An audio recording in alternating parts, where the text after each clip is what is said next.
Hello friends, मैं परीक्षा गुरु रंजीत वर्मा अपने YouTube channel study with Ranjeet में आपका स्वागत करता हूं।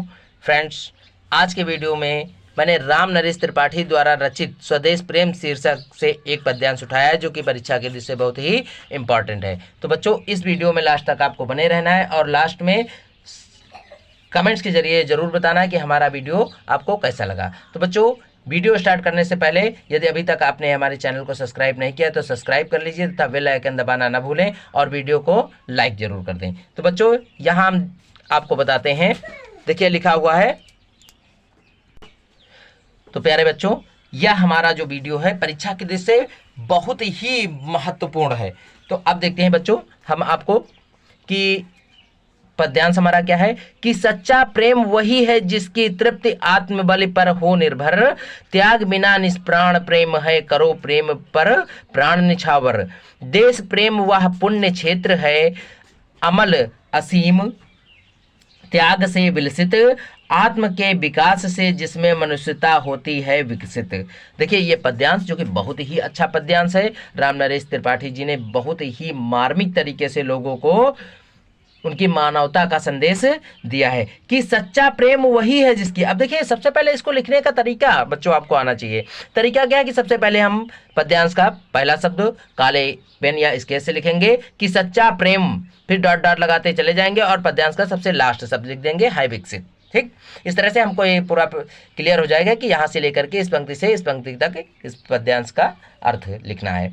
उसके बाद में अब लिखेंगे संदर्भ। संदर्भ में क्या लिखेंगे कि प्रस्तुत पद्यांश हमारी पाठ्य पुस्तक हिंदी पद्य के राम नरेश त्रिपाठी द्वारा रचित स्वदेश प्रेम नामक शीर्षक से लिया गया है। ठीक भाई, इतना लिख देंगे। उसके बाद में फिर डालेंगे व्याख्या, और व्याख्या में क्या कहना है अब व्याख्या आगे हम आपको पढ़ाते हैं, बहुत ही ढंग से पढ़ना है।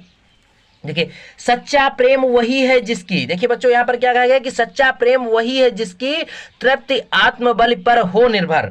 ठीक है, तो इसमें कभी क्या कहता है कि सच्चा प्रेम उसी को कहा जा सकता है, नहीं, इस संसार में सच्चा प्रेम उसी को कहा जा सकता है कि जिसके आत्म त्याग यानी जिसके अंदर आत्म त्याग की आत्म बलिदान की भावना कूट कूट कर भरी होती है, वही इस संसार में सच्चा प्रेमी कहलाता है। तो यहाँ कहा गया सच्चा प्रेम वही है जिसकी तृप्ति आत्मबल पर हो निर्भर, यानी कभी कहता है कि यह प्रभु इस संसार में, यानी कभी कहता है कि इस संसार में सच्चा प्रेम उसी को कहा जा सकता है, सच्चा प्रेमी उसी को कहा जा सकता है जिसके अंदर आत्मत्याग की भावना कूट कूट कर भरी होती है। अर्थात कह सकते हैं कि आत्मत्याग के अभाव में प्रेम को सच्चा नहीं कहा जा सकता, यानी किसी भी प्रेम को या प्रेमी को जिसके अंदर आत्मत्याग की, अपने अंदर त्याग करने की भावना न हो, तो उसे सच्चा प्रेमी नहीं कहा जा सकता। फिर आगे देखिए लिखा है त्याग बिना निष्प्राण प्रेम है, करो प्रेम पर प्राण निछावर, यानी त्याग के बिना प्रेम निर्जीव सा होता है। त्याग बिना निष्प्राण, निष्प्राण अर्थात जिसमें प्राण ना हो,